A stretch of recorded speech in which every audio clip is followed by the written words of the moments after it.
Wyoming Territory, 1885. The wind was the only thing that truly owned the land. It scoured the plains, peeling the paint from lonely ranch houses and shaping the cottonwoods along the creek into hunched, supplicant figures. It was a constant, lonely sound, a whisper that promised nothing but more of the same. More sun, more dust, more silence. For Caleb Blackwood, this was the sound of peace. It was the sound of a world without complication, a fortress of solitude built for mile upon empty mile of swaying grass and distant, purple-hazed mountains. He stood at the far edge of his property, where the last of his fences met the unending expanse of the territory. The wire was taut beneath his gloved hands, humming with the wind's passage. He worked with a methodical, practiced rhythm that had become the cadence of his life. Pull, twist, staple. The sharp report of his hammer against the post was a punctuation mark in the long, rambling sentence of the afternoon. Each post, driven into the hard-packed earth, was another stone in the wall around his heart. Each strand of wire was another bar on a cage of his own making, one designed not to keep things in, but to keep everything else out. His world was one of manageable things.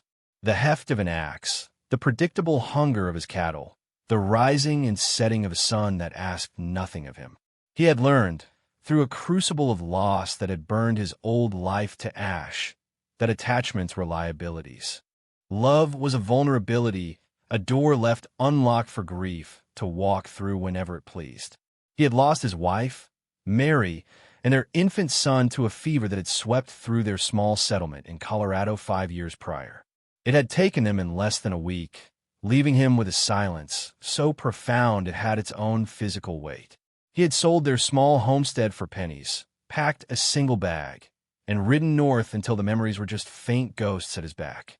Here in Wyoming, he had built this ranch, the Barren Creek, a name that suited his state of mind. He had built it with his own hands, every log in the cabin, every rail in the corral a testament to his self-reliance. He employed no ranch hands, seeking only the company of his horse and his dog, a grizzled creature named Shadow. His only regular human contact was Martha, the widow of his former partner, who came twice a week from the nearby town of Redemption to manage his house with a stern but quiet efficiency. She knew his story, or parts of it, and had the good sense not to speak of it. She respected the lines he had drawn around himself. He finished the section of fence, testing its strength with a firm shove. It held. Solid. Dependable. Unlike people.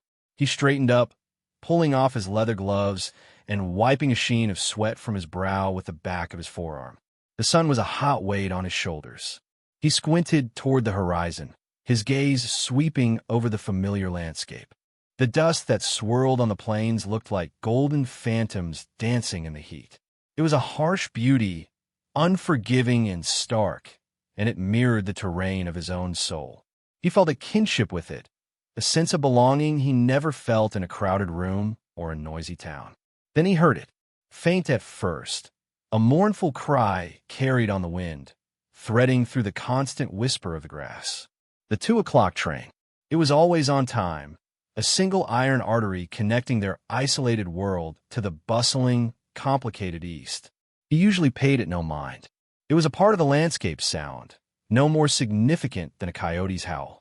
But today, for a reason he could not name, the sound snagged in his mind.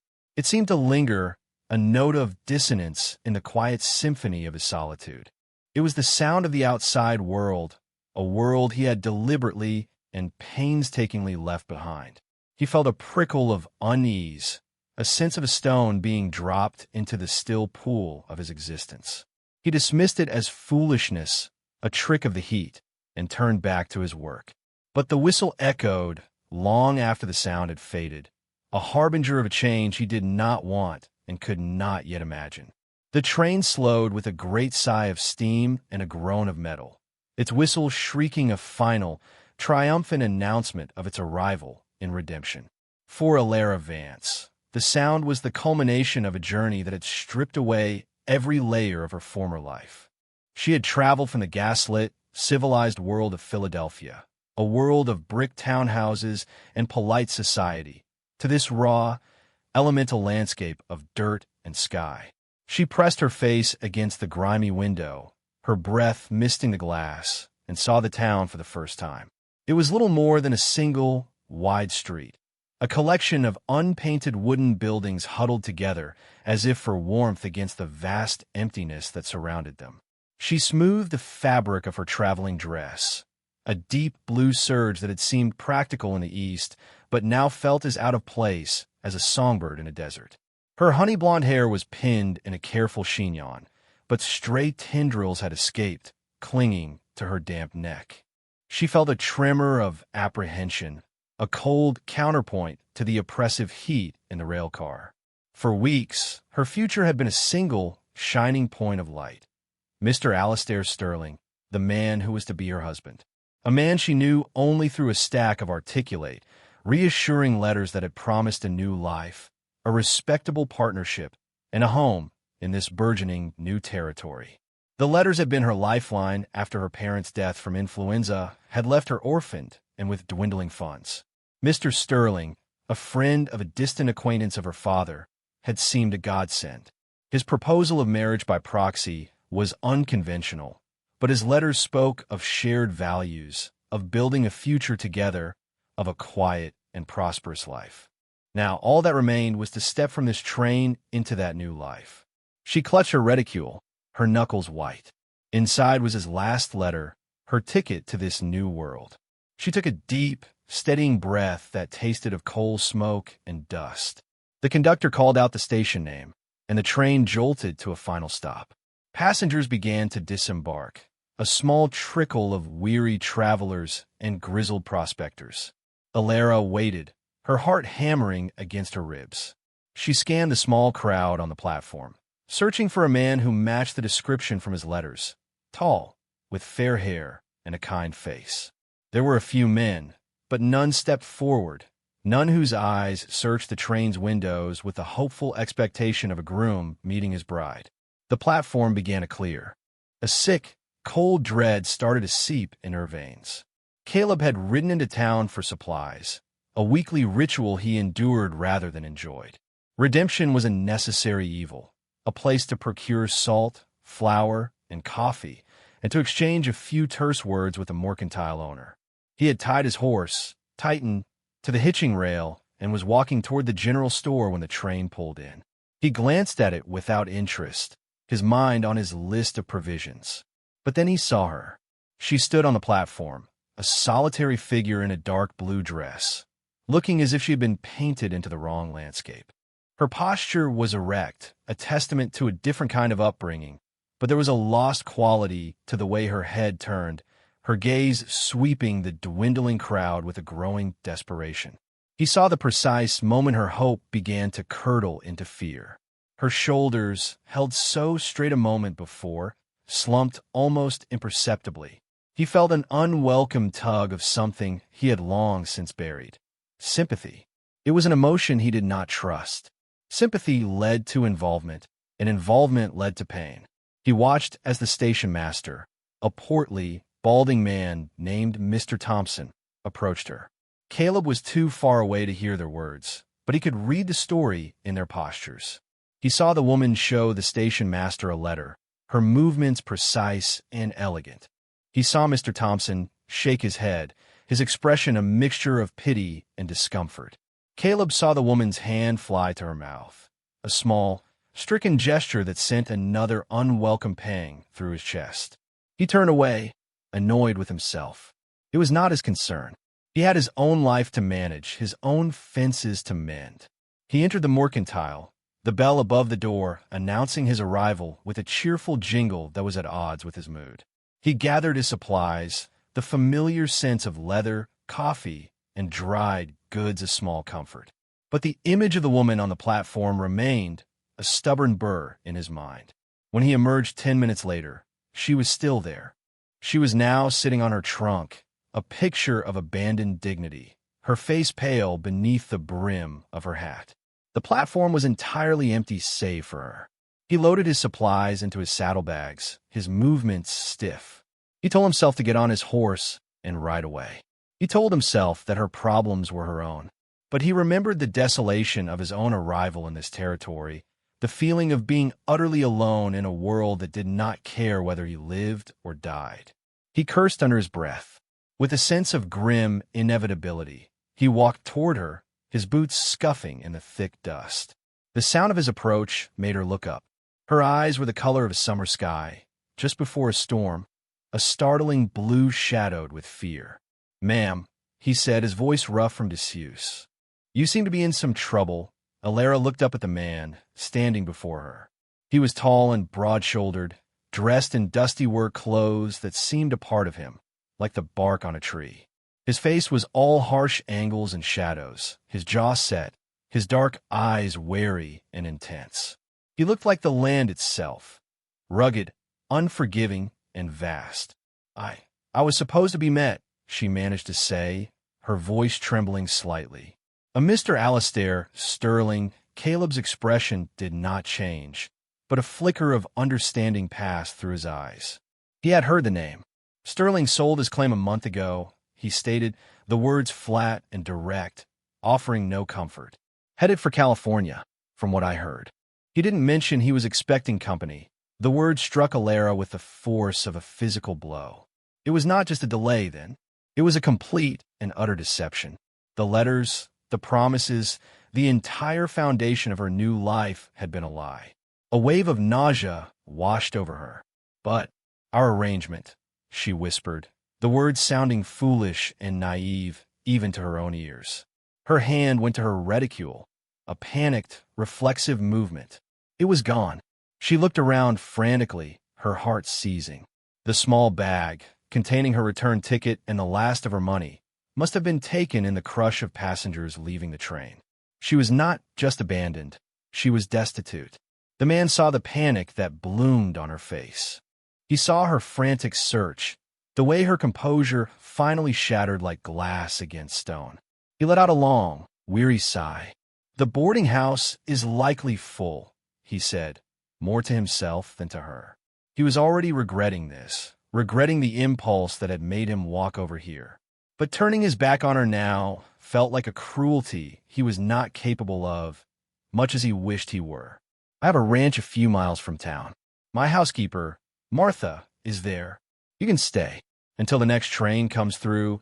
The offer was so unexpected, so starkly generous in its gruff delivery, that Alara could only stare at him.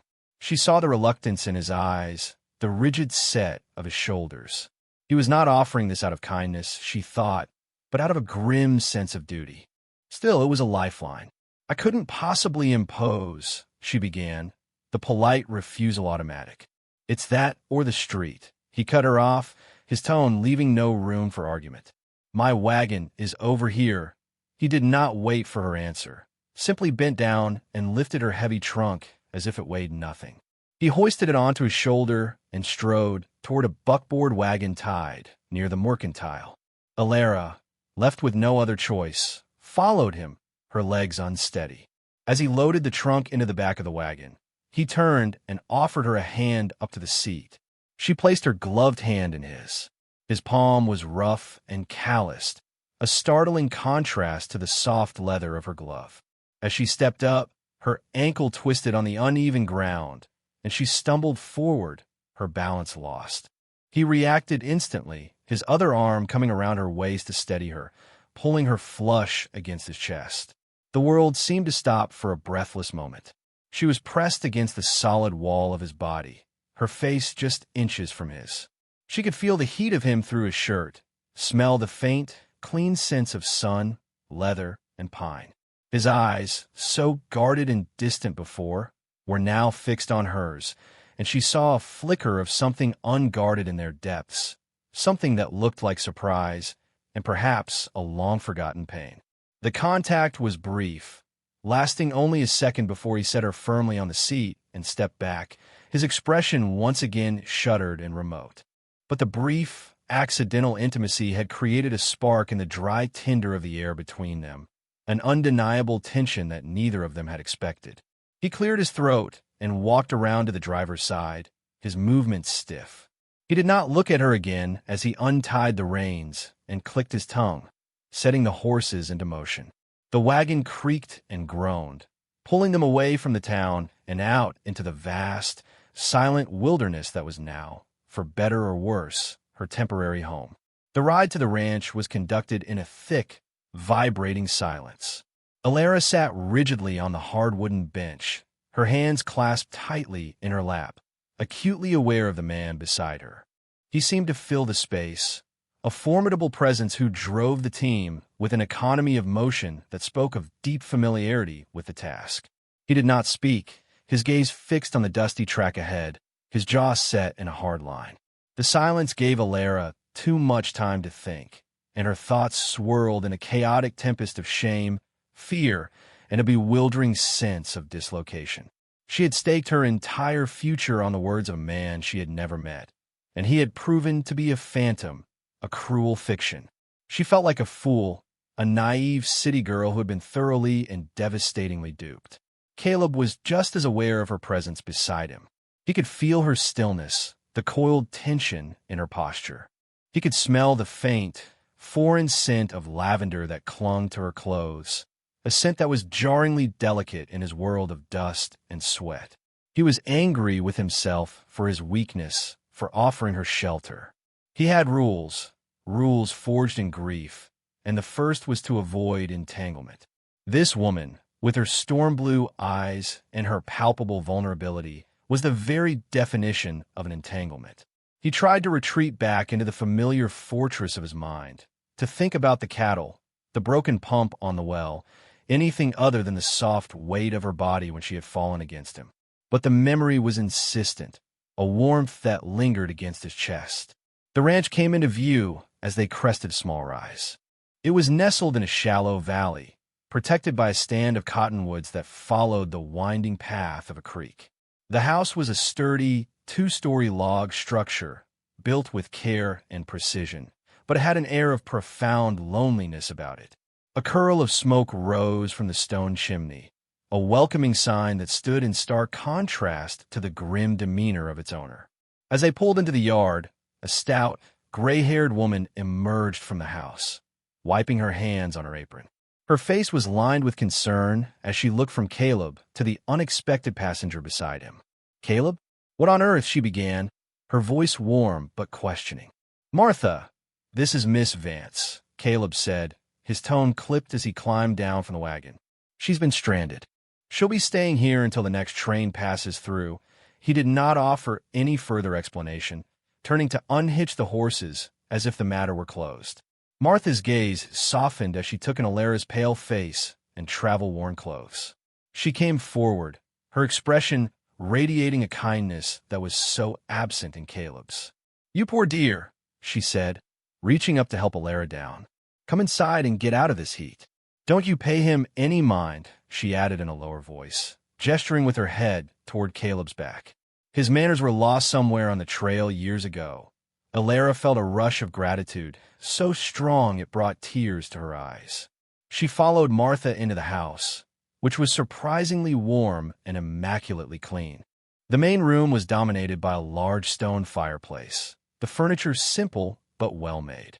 It was a man's home, functional and sparse, yet Martha's presence had added touches of comfort. Braided rugs on the polished wood floor, a jar of wildflowers on the mantel.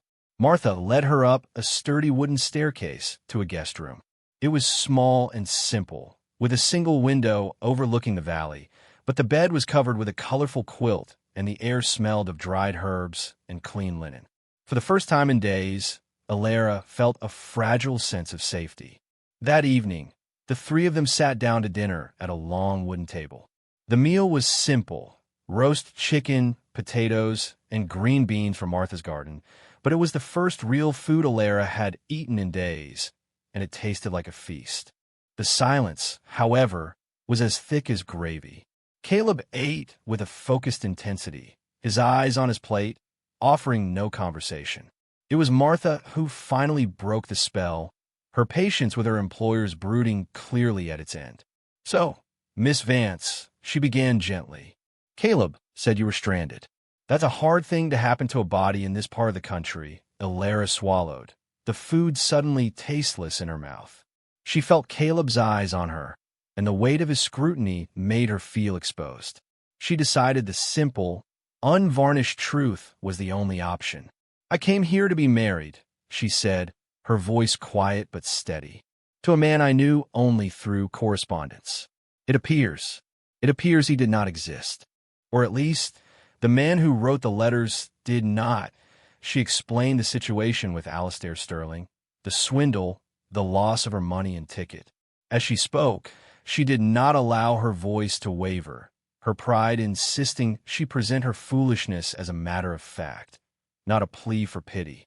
When she finished, Martha clucked her tongue in sympathy. "The world is full of scoundrels, my dear. It takes a brave woman to travel all this way on her own." Caleb remained silent for a long moment, slowly chewing a piece of bread.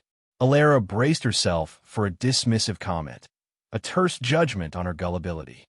But when he finally spoke, his voice was unexpectedly quiet. "My wife, Mary, she was from back east. She thought this land was a grand adventure. She didn't understand how quickly it could turn on you." The admission hung in the air, a rare and startling piece of his past offered up into the quiet room. Alara looked at him, truly looked at him, and saw not just a hard, reclusive rancher, but a man hollowed out by grief. She saw the ghost of a profound loss in the deep lines around his eyes. "I'm sorry," she said softly. "You lost her?" He nodded, his gaze distant, fixed on the flickering candle flame in the center of the table. "Her and our boy. A fever. There was nothing to be done." He said it flatly, as if reciting a historical fact, but the pain beneath the words was a living thing. In that moment, a silent understanding passed between them. They were two strangers from two different worlds, but they were bound by the common, desolate language of loss. She had lost her parents and the future she thought she had. He had lost his entire world. It was not the same, but it was a shared geography of sorrow. The first, fragile thread of a true bond had been spun in the quiet, candlelit room. The next morning, Alara awoke to the unfamiliar sounds of the ranch, the lowing of cattle, the crow of a rooster, the distant clang of a hammer on metal. She dressed in her only other outfit, a simple cotton day dress, and went downstairs, determined not to be a useless burden. She found Martha in the kitchen, kneading a great mound of dough. "Good morning, dear," Martha said with a smile. "Sleep well?" "Very well, thank you," Alara replied. "Please, let me help. I can't just sit by while you do all the work." Martha looked surprised but pleased. "Well, if you're sure. You can start by collecting the eggs from the hen house. Watch out for the old rooster. He's a mean 1-inch." Alara spent the day following Martha, learning the rhythms of this new life. She collected eggs, her city shoes caked in dirt. She helped churn butter until her arms ached.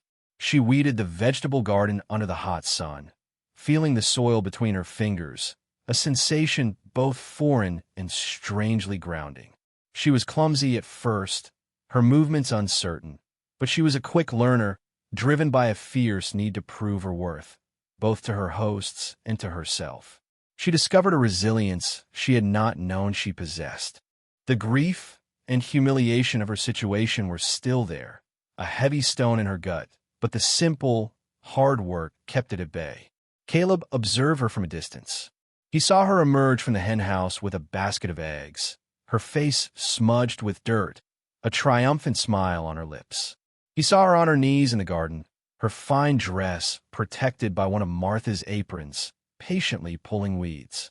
He had expected her to be a delicate, helpless creature, waiting listlessly for the next train. He had expected complaints, tears, perhaps even hysterics. Instead, she met her predicament with a quiet strength and a stubborn refusal to be defeated. His initial assessment of her began to shift. He saw not just a victim of circumstance, but a woman of considerable grit. It was an unwelcome complication. It was one thing to feel pity for a fragile thing. It was another entirely to feel a growing, grudging respect for a woman who was proving to be as resilient as the prairie grass itself. He found himself watching her more and more, his thoughts straying from his work, a dangerous and unsettling development in his carefully ordered world. A week passed in this manner. A routine settled over the ranch. with Alara becoming a small but integral part of its daily life. The evenings were the quietest time. After dinner, Martha would retire to her small room off the kitchen, leaving Alara and Caleb alone in the main room. They would sit in the flickering light of the fire, an unspoken truce between them. The silence was no longer as thick or uncomfortable. Sometimes, Alara would read from one of the few books on Caleb's shelf, Shakespeare, a collection of poetry, a well-worn copy of Moby Dick. Her voice was clear and melodic, a soothing sound that filled the empty spaces of the house. One evening, she looked up from her book and found him watching her, his expression unreadable in the firelight. "Why did you come here, Mr. Blackwood?" she asked, the question slipping out before she could stop it. "To this specific place?" He seemed to consider the question for a long time, his gaze fixed on the flames. "I was looking for a place with enough space to keep the ghosts at a distance," he said finally, his voice low. "A place where the silence was louder than the memories. And did you find it?" she pressed gently. He looked at her then, a direct and searching gaze that seemed to see right through her. "The silence worked," he admitted. For a while, the unspoken implication hung in the air between them. That her arrival, her voice filling the evenings, had disturbed that carefully constructed silence. She saw the kindness he fought so hard to conceal, the honor that had compelled him to help her. And he saw in her not the refined lady from the East, but a woman of substance and courage, whose presence was slowly, inexorably breaching the walls he had built so high. The respect between them was no longer grudging. It was a solid, growing thing, as real and tangible as the stone hearth that warmed them. The first sign of trouble arrived in Redemption on the noon stagecoach, 2 days later. They were strangers, a pair of men whose city clothes and polished boots marked them as outsiders as surely as a brand. One was tall and thin, with a perpetually nervous energy, his eyes constantly darting around the dusty main street. The other was shorter, thicker, with a brutish face and hands that looked more comfortable wrapped around a throat than the reins of a horse. They checked into the hotel, then made their way to the saloon, where information was the cheapest commodity. They started asking questions, their inquiries casual at first. They were looking for a man named Sterling, they said, a business acquaintance. When the barkeep informed them that Sterling had cleared out weeks ago, their questions shifted. They asked about the train, about any recent arrivals, particularly a woman traveling alone from back east. The barkeep, a man named Jed who had seen his share of trouble, grew wary. He gave them vague, unhelpful answers, but the seed was planted. Word of the strangers and their questions spread through the small town with the speed of a prairie fire. Sheriff Brody, a friend of Caleb's and a man whose weathered face was a roadmap of long years keeping the peace, heard the news within the hour. He made it his business to amble over to the saloon. He found the 2 men at a corner table, nursing glasses of whiskey. "Afternoon, gentlemen," Brody said, his voice deceptively mild. "Welcome to Redemption. Just passing through." The brutish one, whose name was Finn, grunted. The taller one, Ames, offered a tight, thin-lipped smile. "Just some business to attend to, Sheriff. Looking for an associate, Sterling, I hear," Brody said, leaning against a post. "He lit out of here in a hurry. Left some debts, as I recall. You fellows looking to collect?" "Something like that," Ames said smoothly. "He was supposed to be meeting a young lady, a relative of our employer. We're just here to make sure she's safe, see that she gets where she's going." The lie was as smooth as polished river stone, but Brody didn't buy it for a second. He had seen the type before. They weren't concerned with anyone's safety. They were hunters. Later that day, Sheriff Brody rode out to the Barren Creek Ranch. He found Caleb replacing a hinge on the barn door. "Caleb," he said, dismounting. "Got a moment?" Caleb stopped his work, his expression questioning. Brody relayed the story of the 2 men in town, their descriptions, and their suspicious inquiries about a woman from the East. As he spoke, Caleb's face hardened, his eyes turning cold and flat. He knew, with a certainty that settled like ice in his gut, that they were looking for Alara. The lie about Sterling was a flimsy cover for a much darker purpose. They worked for a man named Silas Croft, Alara explained later that evening, her voice strained with fear. She sat at the kitchen table, a mug of untouched tea growing cold in her hands. Caleb and Martha listened, their faces grim. He was a business associate of my father's. After my father died, he was helpful. Overly so, I see now. He was the one who arranged the correspondence with Mr. Sterling. He told me it was a fine opportunity. She looked down at her hands. My father owned a small parcel of land back in Pennsylvania. It wasn't much, but it was all that was left. The deed was in my luggage. Croft must have wanted it. The marriage must have been a ruse to get me out here, isolated, where he could take it from me. The pieces clicked into place. It was a cruel and calculated swindle. These men, Caleb said, his voice low and dangerous. They're not here to talk. The threat was no longer a vague possibility. It had a face and a name. The next day, Caleb saw them for himself. He was riding the northern fence line when he saw two riders on a distant ridge, watching his property. They were too far away to make out their faces, but he did not need to. He knew who they were. They were assessing his ranch, looking for weaknesses. He felt a cold rage build within him, a fiercely protective instinct that startled him with its intensity. This was his land, his home, and the woman inside that house was under his protection. The confrontation escalated 2 days later. Alara, seeking a few moments of peace, had taken to walking along the creek that bordered the property. She loved the sound of the water and the cool shade of the cottonwoods. She felt safer within the boundaries of the ranch, believing the men would not be so bold as to trespass. She was wrong. As she rounded a bend in the creek, she found her path blocked. Ames and Finn were there, dismounted, their horses tied to a low-hanging branch. They had approached from the far side of the creek, using the trees as cover. "Miss Vance," Ames said, his smile failing to reach his cold eyes. "We've been looking all over for you. Mr. Croft was so worried when you didn't arrive as planned." Alara's blood ran cold. She took a step back, her heart hammering against her ribs. "I have no business with Mr. Croft," she said, her voice shaking despite her effort to keep it steady. "Oh, I think you do," Finn growled, taking a menacing step forward. "He sent us to collect something you have. A piece of paper. Just hand it over, and we'll be on our way." "No one has to get hurt. I don't have it," she lied, backing away further. The deed was hidden safely back at the house. Finn laughed, a harsh, ugly sound. "We can do this the easy way or the hard way," he lunged for her. Alara screamed and scrambled backward, but Finn was too fast. He grabbed her arm, his fingers digging into her flesh like talons. But before he could drag her away, a voice cut through the air, sharp and cold as a winter wind.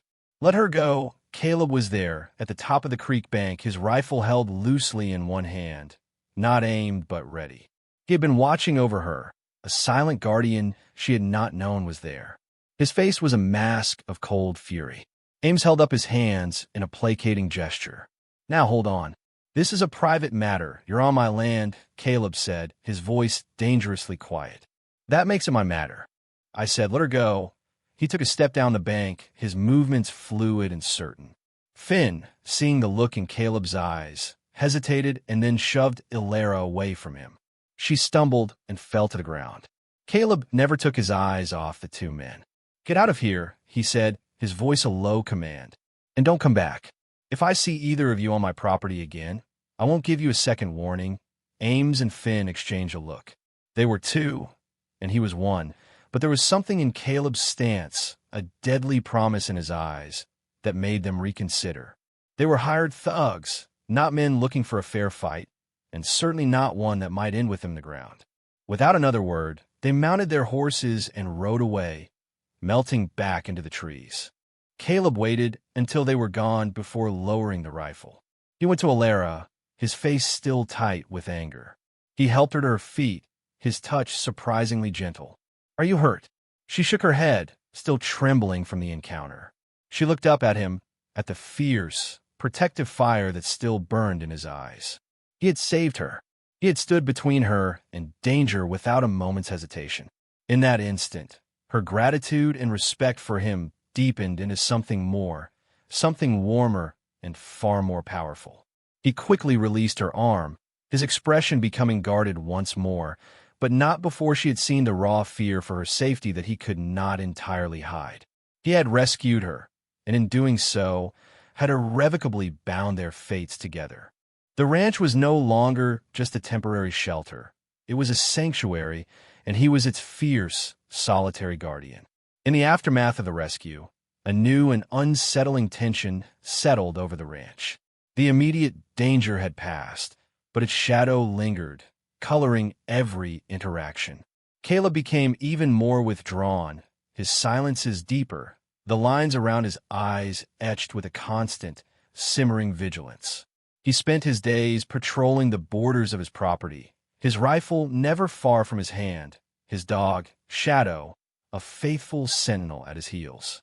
He barely spoke to Alara, his responses to her questions clipped and perfunctory. Alara felt the change acutely.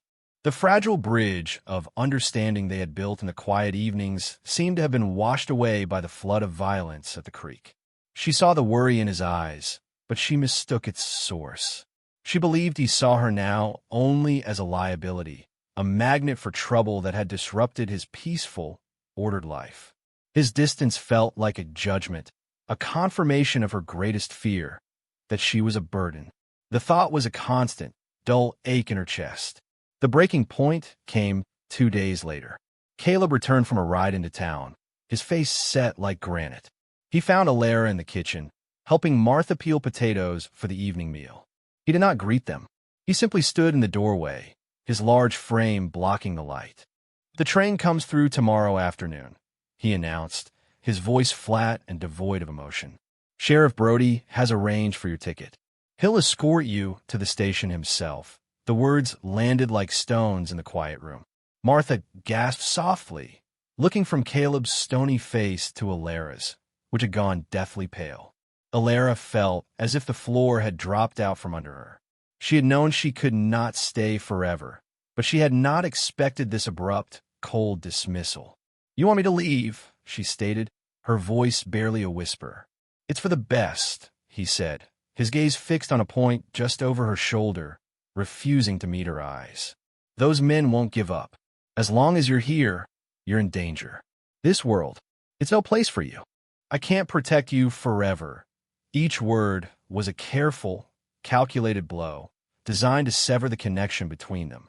He was trying to protect her, to push her back toward the safety of a world he believed she belonged to. But all Alara heard was rejection.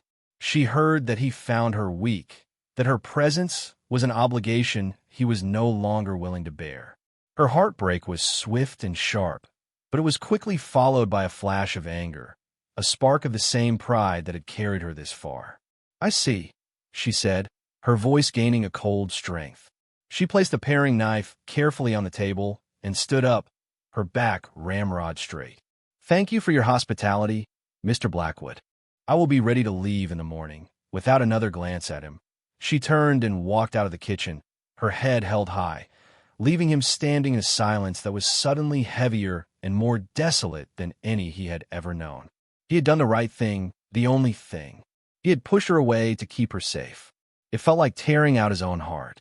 That night, the air grew heavy and still, a precursor to a storm.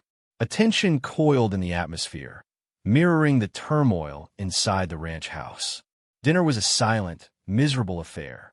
Alara packed her small trunk, her movements mechanical, her mind a numb haze of sorrow. Caleb sat by the fire, cleaning his rifle with meticulous, unnecessary care, his thoughts a dark, swirling vortex of regret and fear. He was sending away the first light that had penetrated his darkness in 5 long years. The attack came just after midnight. The first sign was the frantic barking of Shadow, followed by a sudden, unnatural orange glow that lit up the windows of the house. Caleb was on his feet in an instant, grabbing his rifle. He looked out the window and saw his worst fears realized. The barn was ablaze, flames licking up the dry timber, casting dancing, demonic shadows across the yard. It was a diversion. "Stay here," he commanded Alara, who had come downstairs, her face white with fear. "Lock the door behind me and don't open it for anyone." He was out the door before she could reply, running toward the fire, his mind racing. He knew Ames and Finn were out there, using the fire to draw him out. He circled around the back of the house, keeping to the shadows. He saw them then, two figures moving toward the front porch, believing him to be occupied with the barn. A third man, one he didn't recognize, was with them. They had brought reinforcements. A shot rang out from the darkness, splintering the wood of the porch railing near his head. The fight had begun. Inside, Alara's terror gave way to a surge of adrenaline. She locked the heavy wooden door and slid the bolt into place, her hands trembling. She would not be a helpless victim cowering in a corner. She remembered the heavy iron skillet Martha had used for dinner.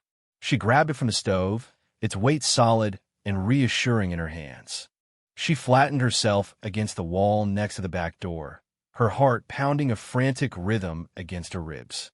The shootout in the yard was a chaotic symphony of noise. The roar of the fire, the crack of rifles, the shouts of men. Alara could only pray that Caleb was safe. Suddenly, she heard a new sound, the splintering of wood at the back of the house. The third man was breaking in through a kitchen window. She held her breath, gripping the skillet tighter. The man tumbled through the shattered window frame, landing in a crouch. As he straightened up, turning toward the main room, Alara swung the skillet with all her might. It connected with the side of his head with a sickening thud. He crumpled to the floor without a sound, unconscious. Breathing heavily, she looked at the unconscious man, then at the rifle mounted above the fireplace. It was Caleb's spare, a heavy Winchester. He had shown her how to load it one afternoon, patiently explaining the mechanism when she had expressed an interest. Her hands shook, but she pulled a chair over, climbed up, and took the rifle down. She found the box of cartridges on the mantelpiece, and, with fumbling fingers, managed to load it just as he had shown her. She did not know if she could fire it, but she would not let them take this house, or the man fighting for it, without a fight. She moved to the front door, the heavy rifle awkward in her arms, and stood guard. Outside, the battle was fierce. Caleb used the shadows and his knowledge of the terrain to his advantage, moving like a phantom. He took down Finn with a shot to the leg, sending the big man howling to the ground. Ames, seeing the fight was lost, fired one last wild shot toward the house before melting into the darkness and fleeing. The immediate threat was over. Caleb, his chest heaving, his face smeared with soot, ignored the groaning man on the ground and sprinted back to the house, a terrible, cold fear gripping him. He was terrified of what he might find inside. He threw open the door, his rifle raised, his heart in his throat. And then he saw her. She was standing there, in the middle of the room, illuminated by the hellish light of the burning barn. The spare rifle was in her hands, held steady, her knuckles white. Her face was smudged with soot, her eyes wide but filled with a fierce, defiant fire. She was not cowering. She was not broken. She was magnificent. The sight of her, so brave and resolute, shattered the last of his defenses. The walls he had so carefully constructed around his heart crumbled into dust. The fear of losing her was a physical agony, far worse than any bullet. He crossed the room in 3 long strides, his boots echoing on the wooden floor. He gently took the heavy rifle from her trembling hands and set it aside. "I was wrong," he said, his voice raw with emotion. He reached out and cupped her face, his calloused thumbs brushing away a streak of soot from her cheek. "I thought sending you away was protecting you. But the only thing I was protecting was myself." His gaze bored into hers, filled with a desperate, naked vulnerability.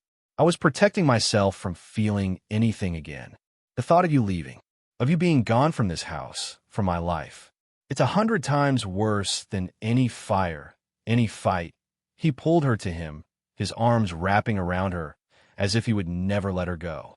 "I love you, Alara," he confessed, the words torn from the deepest part of his soul, a truth he could no longer deny. "Don't leave. Stay here. With me." He buried his face in her hair, breathing in her scent, holding her as if she were the only anchor in a world that had once again spun into chaos. And in the warm, solid circle of his arms, amidst the smoke and ruin, Alara knew she was finally, truly home. The immediate aftermath of the attack was a blur of frantic activity. Sheriff Brody and a posse of men from town arrived just before dawn, drawn by the glow of the fire against the night sky. They took the injured Finn and the unconscious third man into custody, promising to hunt down the cowardly Ames. Neighbors arrived with buckets and blankets, helping Caleb fight the last of the flames that were consuming his barn. Through it all, Caleb and Alara moved as a unit, a silent, unshakable partnership forged in the crucible of the night. He never strayed more than a few feet from her side, his hand often finding hers, a simple, possessive gesture that spoke volumes. By the time the sun cast its first pale rays over the scorched and smoking remains of the barn, a weary quiet had descended. The neighbors departed, leaving Caleb, Alara, and Martha standing in the yard, surveying the damage. The barn was a blackened skeleton, a total loss. But the house stood untouched, a sanctuary that had held firm against the assault. Later, after a breakfast that no one had the appetite to eat, Martha tactfully retreated to her room, leaving them alone in the main room. The air was thick with unspoken words. The confession, wrung from Caleb in a moment of terror and relief, hung between them, a beautiful and fragile thing. Alara sat on the hearth, her hands wrapped around a warm mug, watching him as he stared into the cold fireplace. He finally turned to face her, his expression serious, the exhaustion of the night etched onto his face, but his eyes clear and resolute. He walked over and knelt before her, taking her hands in his. His touch was gentle, reverent.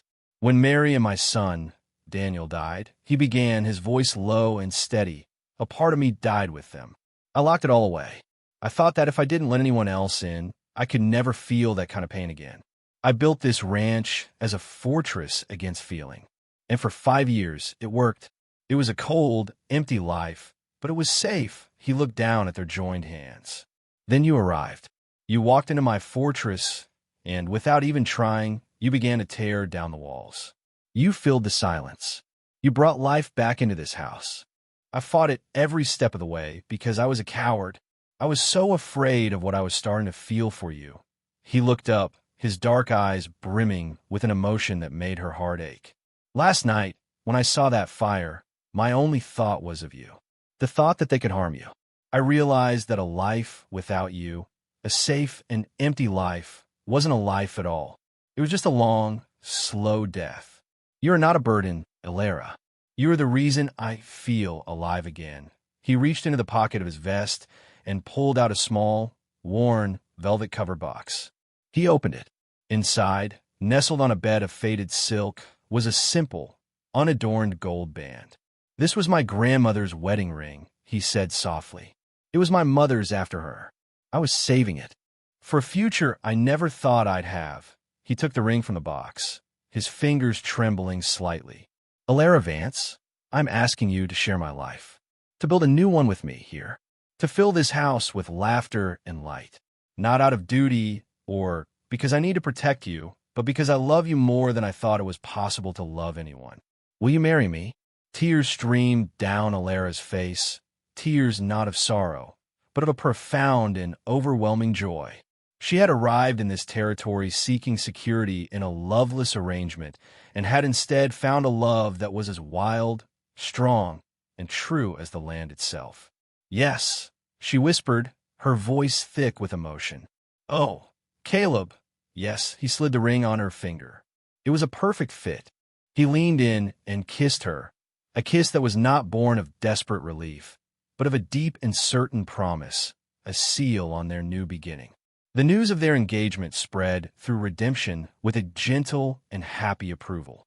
The community, which had watched the unfolding drama with a mixture of gossip and concern, now embraced the couple completely. The narrative had shifted. Alara was no longer the foolish mail-order bride who had been duped. She was the brave woman from the East who had won the heart of the reclusive Caleb Blackwood. And Caleb was no longer the grim, solitary rancher, but a man brought back to life by love. Their wedding was held a month later, on a warm autumn afternoon. The town's small church was filled to bursting. Sheriff Brody stood as Caleb's best man, and Martha, beaming with pride, stood beside Alara. Alara wore a simple cream-colored dress that Martha had helped her sew, and in her hair she wore a crown of wildflowers she had picked herself from the banks of the creek. As she walked down the aisle toward Caleb, she saw not the guarded, wary man she had first met on the train platform, but a man whose face was open, his eyes filled with a love and adoration that was all for her. They exchanged their vows in clear, steady voices, their promises echoing in the quiet church, a testament to the resilience of the human heart. The reception was a town-wide celebration held in the open air. The men had organized a barn raising, and by the end of the day, the charred remains of the old structure had been cleared away, and a frame of a new, larger barn stood in its place, a symbol of communal support and rebirth. The women had laid out a feast on long trestle tables, and the sound of laughter and fiddle music filled the air long into the evening. As the sun set, casting a golden glow over the valley, Caleb and Alara stood on the porch of their home, watching the celebration. He slipped his arm around her waist, pulling her close. The future was no longer an uncertain, terrifying void, but a shared horizon, bright with promise. They had faced down the darkness together, and now they were ready to step into the light. 2 years later, the Wyoming sun, now a familiar and welcome friend, warmed the rich soil of the garden. Alara knelt among the rows of thriving tomato plants, her hands, no longer soft and pale, expertly pinching off a stray sucker vine. A wide-brimmed straw hat protected her face, but a few honey-blonde tendrils had escaped, curling against her sun-kissed skin. The Barren Creek Ranch was no longer barren. It was a place of vibrant, burgeoning life. The new barn stood proud and strong, filled with hay and the soft sounds of livestock. The house itself had grown, with a new wing added to the south side, its fresh-cut pines still smelling sweet in the dry air. A peal of delighted laughter drew her attention. Her son, Daniel, named for the child Caleb had lost and for the hope of a new beginning, was chasing a butterfly near the porch steps. At just over a year old, he was a whirlwind of joyous energy, a perfect blend of his parents. He had Caleb's dark, wavy hair and serious brow, but his eyes were Alara's, a brilliant, curious blue. He stumbled, as toddlers do, landing softly in the grass. He looked up at her, not with tears, but with a wide, toothy grin, before pushing himself up to resume his chase. The sight filled her heart with a love so fierce and expansive it felt as if it might burst. She placed a hand on her gently rounded belly, where their second child was growing. This land, which had once seemed so harsh and alien, was now inextricably hers. She had put down roots here, deeper and stronger than she could have ever imagined. She was no longer the refined lady from Philadelphia, a delicate flower transplanted into unforgiving soil. She was a wife, a mother, a rancher. She had learned to ride, to shoot, to mend a fence, and to read the sky for signs of weather. She had found a strength within herself that had been dormant, waiting for the right conditions to bloom. She heard the familiar sound of hooves and looked up to see Caleb riding in from the range, his figure a dark, reassuring silhouette against the vast blue sky. He had changed too. The harsh, solitary lines of his face had softened. While he would always be a quiet, contemplative man, the grim wall of his grief was gone, replaced by a deep and abiding contentment. He smiled when he saw her and Daniel, a genuine, easy smile that still made her heart skip a beat. He dismounted and came to lean on the garden fence, watching her. His gaze was full of the same love and wonder he had shown her on their wedding day. It had not faded with time, but had deepened, enriched by the shared rhythms of their daily lives, the joys and the struggles of building a life and a family together. "It's a good day," he said, his voice a low, pleasant rumble. "It's a perfect day," she corrected him, smiling. She stood up, brushing the dirt from her hands, and went to join him at the fence. He reached over, his hand coming to rest on her belly, a gesture of gentle possession and shared creation. Daniel, having abandoned his butterfly, toddled over and wrapped his arms around Caleb's long legs, babbling happily. Caleb looked from his son to his wife, his eyes sweeping over the prosperous ranch, the sturdy house, the green, thriving garden.